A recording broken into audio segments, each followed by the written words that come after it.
December ते Kaavish KTN news पारा सकाफती दिहाड़ो मल्हाइण जे सिलसिले में अॼु सखर में फेरी होम पारा रंगारंगी तकरीब मुनक़िद कई वई, जिते फेरीज़ पारा टेबलोस खाका पेश करे तक़रीरूं कयूं वयूं।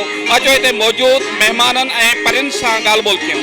एक्चुअली सिंध सकाफ़त ॾियारो हर साल जी इन साल भी असां मल्हायो आहे।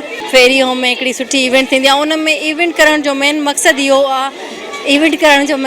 इहो आहे त असां पंहिंजे ॿारनि खे पंहिंजी सकाफ़त जे बारे में कुझु इंफॉर्मेशन ॾियूं, कुझु नॉलेज ॾियूं त असांजो क़दीम सकाफ़त तमदन तहज़ीब छा था चवनि ऐं असांजो कल्चर असांखे छा थो चए।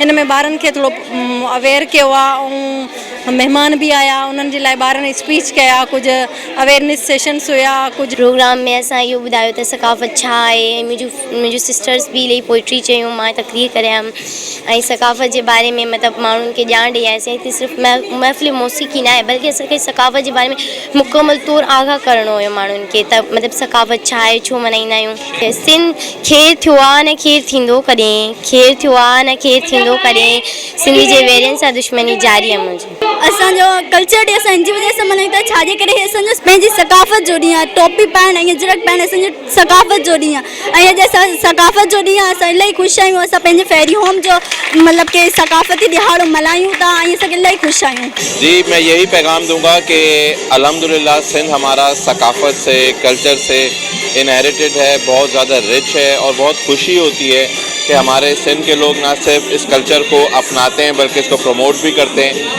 और जो कौमें माजी में आपने देखा है कि अपने कल्चर को या अपनी हिस्ट्री को भूल जाती हैं, वो हमेशा फेल हो जाती हैं। तो बस मैं आज के दिन जिए सिंध का पैगाम दूंगा, अपनी ज़बान से, अपने सूबे से, अपने मुल्क से हम सबका कौमी फ़र्ज़ है कि हम अपनी मोहब्बत करें और मिल के इन चीज़ों को आगे लेकर चलें। सिंध जी सकाफ़त जेका है हज़ारनि सालनि खां हले पई ऐं इहा रहंदी ऐं सिंध जी सकाफ़त जो साल में हिकु दफ़ो जेको आहे उजागर करणु इहो आहे।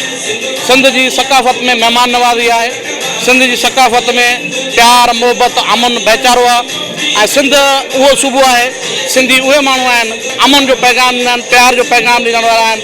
जिथे सिंध जी धरती में एॾा वॾा वॾा वली हुजनि, जंहिंमें शाह लतीफ़ हुजे, शेख हयात जी, कलंदर ऐं सचल सामी ऐं इनायत बुरगड़ी, जो इन सॼे शाह इनायत शहीद बुरगड़ी, ई सिंध जी हिकिड़ी तारीख़ आहे।